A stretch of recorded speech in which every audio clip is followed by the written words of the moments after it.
Connie! I own this driveway! She called the police on me for parking my pickup in my own driveway. It was 6:47 a.m., the sky still dim with the soft gray of dawn when two sheriff's patrol cars rolled up, their red and blue lights slicing through the morning mist. My F-250, caked in mud from a weekend of off-road training, sat squarely on my concrete driveway, fully within the boundaries of my property in Pinewood Estates, Colorado. Standing on the sidewalk, arms crossed, was Connie Riedel, her lips curled into a smug grin as if she'd already won some unspoken battle. As the first deputy stepped out, she pointed at me with the authority of someone who believed she owned the entire neighborhood. "I pay your salary," she barked. "Arrest him." In that moment, I knew this wasn't about my truck obstructing her view. This was about power, control, the kind of petty small-town tyranny that crushes decent people under its weight every single day. But Connie had made a critical mistake. She didn't know I was a lieutenant colonel in the U.S. Army, with 23 years of experience dismantling threats far more dangerous than a suburban HOA dictator. What would you have done in my place? Drop your story in the comments below. I read everyone. And where are you tuning in from? Let's see who else is dealing with their own neighborhood despots right now. Let me backtrack to set the scene. My name is Vance Hartwick, Lieutenant Colonel in U.S. Army Intelligence with 23 years of active duty under my belt. I'd recently transitioned to reserve status, committing to one weekend a month to keep my skills sharp. After 2 decades of living in cramped base housing, moving every 18 months and waking to the sound of mortars in places where danger was a constant companion, I finally bought my first piece of land, 4 acres in Pinewood Estates, a quiet enclave just outside Colorado Springs. The property was a haven, towering pines, open fields, and the kind of silence that lets you hear your own thoughts. My wife Marina, an ICU nurse with a spine stronger than half the soldiers I've commanded, was ecstatic. Our son was studying at West Point, our daughter tackling engineering at CU Boulder. This was supposed to be our peaceful chapter, the one where we could finally put down roots. Every morning I'd brew a pot of black coffee in my trusty stainless percolator, step onto the porch and breathe in the stillness. The crunch of frost on the gravel path under my boots, the sharp scent of pine resin mixing with the faint diesel exhaust from my truck, the crisp air free of the acrid burn of sand or oil, it was perfection. For about 8 weeks, that is. Pinewood Estates is a small community of 47 homes, tucked into the rolling hills, home to a mix of retirees, young families, and professionals. The HOA here is voluntary, with no legal authority, just a group of folks who organize block parties and fuss over trivialities like mailbox colors. And then there's Connie Riedel, 52, the HOA's vice president. Married to Garrett, a real estate attorney who's rarely home, she lives in the largest house on the corner lot, its landscaping so pristine it looks like it was sculpted rather than planted. The air around her yard carries the harsh chemical bite of fertilizer, stinging your nose if you linger too long. Connie patrols the neighborhood each evening, her high heels clicking on the asphalt like a metronome counting down to conflict. Click, click, click. She's the kind of person who uses phrases like property values and community standards as weapons, but if you listen closely, you hear the undertones. She's made snide remarks about transient renters, code for the Hispanic family 3 houses down. She calls the work van of a veteran neighbor clutter. You get the picture. 2 weeks after we settled in, Connie appeared at my door with a welcome packet, her smile as polished as her manicured nails. She shook my hand, then stood there watching as I flipped through the pages. One section was highlighted in bright yellow. Vehicles weighing over 6,000 pounds must be garaged or parked behind a fence. My F-250 tips the scales at 6,400. I looked up and her smile hadn't wavered. "Just a courtesy reminder," she said, voice dripping with false warmth. "We like to keep things tidy here." I nodded, thanked her, and closed the door. Marina, chopping vegetables in the kitchen, caught the exchange. "That woman's going to be trouble," she said, her knife pausing mid-carrot. "Maybe," I replied, ever the optimist, but Marina gave me that look, the one that says I'm underestimating the enemy. She was right. 12 weeks in, I returned from a reserve drill weekend, exhausted and covered in mud from running field exercises. Live scenarios, no sleep, the kind that keep you razor sharp. My truck looked like it had rolled through a battlefield, which in a way it had. I parked it on my driveway, a paved slab 10 feet from the street, entirely on my property, planning to hose it down later that day. Sunday morning, 7 a.m., I was savoring my coffee when Connie knocked. I opened the door mid-sip. She pointed at my truck like it was a rotting carcass. "That needs to move now," she said. "It's an eyesore." I kept my tone calm, professional. "It's on my property, ma'am. I'll wash it this afternoon." Her face flushed a deep, angry red, not a subtle pink. "We'll see about that," she snapped, turning on her heel, her shoes clicking double time as she stormed off. Marina called from the kitchen. "Told you." Monday morning, 6:45 a.m. I'm pouring my second cup when I see the flashing lights. Two sheriff's patrol cars ease up to my house and there's Connie standing on the sidewalk pointing at my truck like she's directing a missile strike. That's when the story really begins. The two deputies stepped out and I could see them sizing up the situation before they even reached my porch. Both were young, mid-30s, professional but clearly skeptical of the call. The taller one, badge reading cross, spotted the military decal on my truck's rear window, then glanced at me in my Army PT shirt. His posture softened just a fraction. He approached, cautious but courteous, while his partner stayed by the vehicles. "Morning, sir," Cross said. "We got a call about an illegally parked vehicle blocking access." He looked at my truck, then at the wide-open street, then back at me with an expression that screamed, "This is a waste of time." "It's on my own driveway," I said, keeping my voice even friendly. Cross sighed, pulled out a notepad, and walked over to check the property line. He eyed the distance from my truck to the street, noted the concrete pad, then turned to Connie, still standing there like a self-appointed judge. "Ma'am, the vehicle's entirely on private property," he called. "No violation here." Connie's voice cut through the morning air, sharp and indignant. "I want a report filed. He's violating covenant standards. This is a voluntary community." "And he's refusing to comply." Cross walked back to me, barely hiding his frustration. "Sir, we're clearing this as unfounded. Have a good day." He handed me a card with an incident number, gave a nod, and headed back to his car. As the patrol cars pulled away, I felt that familiar prickle at the base of my skull, the adrenaline surge I'd get before a mission briefing when you know the situation's about to get messy. That evening, my inbox pinged with an email from Dale Petton, the HOA president. At 68, Dale was a retired insurance adjuster, the kind of guy who'd apologize for winning at cards. Subject line, courtesy reminder, vehicle placement. The email was a masterclass in vague corporate speak, droning on about community aesthetics and voluntary compliance, but he'd CC'd the entire street, 18 households. Marina read it over my shoulder. "She's building a paper trail," she said, her voice low with warning. She was right. I hit reply all, kept it short and factual, cited my property survey, noted no enforceable covenants existed per county records, and attached a PDF of my plat map showing the property lines in crisp detail. From the kitchen, Marina's tea kettle whistled, the scent of chamomile and honey drifting through the air, mingling with the faint wood smoke from a neighbor's fireplace. For a moment, I let myself hope this might be the end of it. It was. The next morning, I stepped outside to grab the newspaper and found an orange traffic cone planted at the edge of my driveway. It wasn't mine. I checked my security camera footage. 11 p.m. the previous night, a silver Lexus sedan pulls up. Passenger door opens, Garrett Riedel steps out, places the cone, and drives off. The whole thing took 40 seconds. I picked up the cone, walked 3 houses down to Connie's pristine porch, and set it down with a handwritten note. "Believe you dropped this."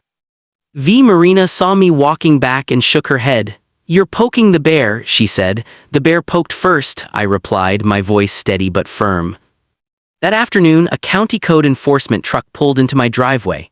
Out stepped Raul Espinosa, mid-40s, wearing a county polo and the weary expression of someone who'd seen every neighbor dispute in the book.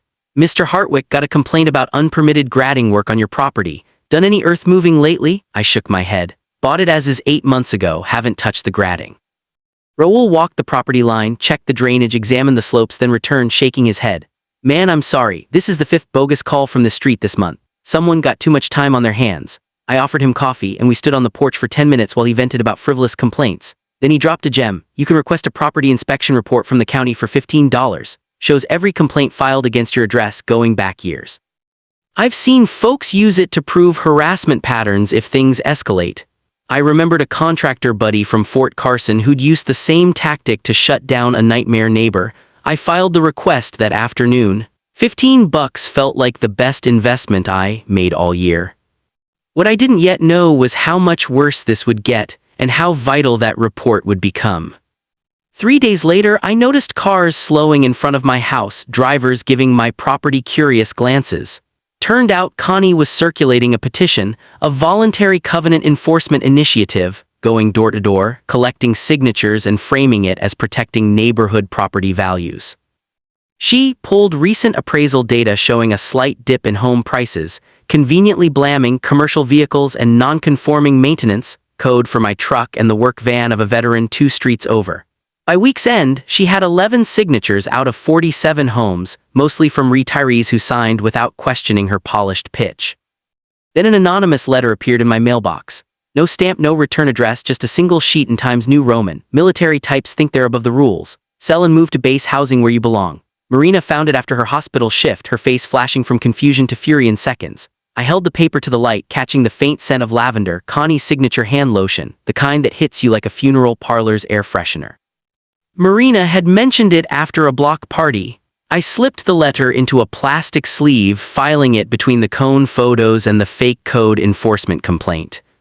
The following Tuesday, Marina came home from her ICU night shift, shaking with a rage I hadn't seen in years. Her car had been ticketed at the hospital, parked legally in a 2-hour zone with no restrictions after 6 p.m. She fought it, got it dismissed in 48 hours, obviously baseless, but the stress after a grueling shift where she'd lost 2 patients left her drained. 3 days later, the hospital received an anonymous call claiming an ICU night nurse was showing up intoxicated, describing Marina's shift, unit, and car color. Policy mandated an investigation. Marina was cleared within hours via blood test and supervisor interviews, but the humiliation of being questioned in front of colleagues left her shattered. She stood in our kitchen, still in scrubs, tears streaming. "She went after my job, Vance," she whispered. "She tried to get me fired." My jaw tightened the way it does when I shift from husband to operator mode. "I need to make some calls," I said. Marina nodded, poured tea, and said, "Burn her down." I called Captain Lynette Torres, a JAG friend who'd helped with a landlord dispute years ago. She listened without interrupting. "Your neighbor's an idiot," she said. "False reports to your wife's employer, that's tortious interference, you could sue her into oblivion. But start simple, document everything, file a harassment report with the sheriff, courts love timelines." I filed with Deputy Cross the next morning. He took it seriously, made notes, flagged it in their system. Lynette added, "HOAs registered as nonprofits in Colorado must disclose financials. Costs $50, takes 2 weeks. Check for misuse, could be leverage." I submitted the request that afternoon. $50 felt like the best investment since my first body armor. 2 weeks later, Connie called an emergency HOA meeting, giving just 24 hours notice via Dale, ensuring most couldn't attend. 19 showed up, curious about the vague agenda. Discuss enforcement mechanisms. Connie had a slideshow ready, projected on the community center wall via Dale's ancient laptop. For 15 minutes, she clicked through images of my truck, my survey stakes, even my security cameras, pushing for $100 fines per violation and private security patrols costing each household $40 monthly. I sat in the back, arms crossed, marveling at her dedication to pettiness. Halfway through, Marcus Tillman, a postal worker in his 50s, raised his hand. "Connie, this feels personal, his truck on his land. Why do we care?" Her face tight. "People like him don't respect standards," she said. The phrase "people like him" landed like a grenade, chilling the room. Neighbors exchanged glances. Dale, nervous, suggested tabling the discussion. Connie glared at me as people left, muttering, "You think you're untouchable." I smiled, nodded, and walked into the evening air, thick with the scent of fresh asphalt and cut grass. That night, Marina and I pored over the HOA financials that arrived days earlier. 18 months of expenses, printed sloppily, revealed $8,400 in vague administrative costs, office supplies, consulting, outreach. A $1,200 payment to Garrett's law firm for covenant review stood out, no board approval recorded. Marina, who'd managed ICU budgets, circled it in red. Self-dealing. Nonprofits need disclosure and a vote. A quick search confirmed Colorado law: board members can't profit without transparency. No such vote existed in Dale's online minutes. Fraud. Next morning, Marcus caught me at the mailbox. 9 years here, Connie's driven out 3 families, always non-white, blue-collar, noise, upkeep, whatever excuse. He'd faced noise complaints for his clock radio. The Hispanic family got animal control calls over their beagle. The vet's van was reported as abandoned. "If you're fighting back, I'm in," he said. From Connie's open window, her voice carried, raging about that military troublemaker. I smiled. She was losing control. At 2 a.m., unable to sleep, I dug into county records like old intel reports. Connie and Garrett's property, $47,000 in unpaid tax liens, foreclosure paused via hardship claim. Garrett's firm paid $230,000 in a malpractice settlement. Her obsession wasn't about values. She feared her financial collapse would tank the neighborhood, exposing her. Sad, like corrupt officials I'd seen abroad, dragging others down in their fall. Marina found me at the laptop. "Got something?" I showed the liens. "They're broke, house underwater, firm bleeding, she's deflecting." Marina's pity flickered. "Use it, not directly, too crude, pressure her to err." Over the next week, I made deliberate moves. Parked my truck prominently, waxed to shine. Installed a flagpole legal at 6 feet from the line, raising the flag with military precision.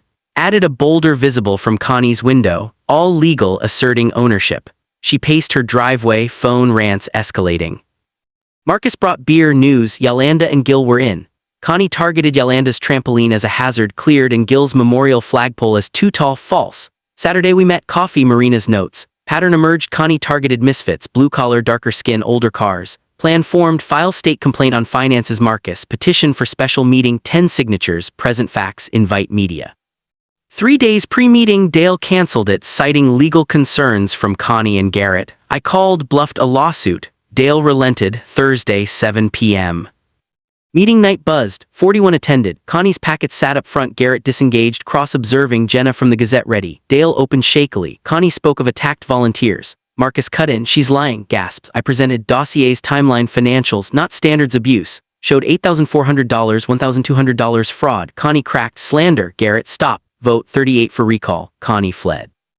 Jenna interviewed. HOAs need checks. Anyone can fight with truth. New board. Marcus. Yolanda. Gill dissolved fines, built community. Audit confirmed fraud. Connie sold, left. No charges but reports deterred future antics. Pancake fundraiser raised $2,100. Yolanda's daughter won the scholarship. Son at West Point. Courage is quiet. Proudest moment. If you're facing an HOA tyrant, share below. Quiet professionalism wins.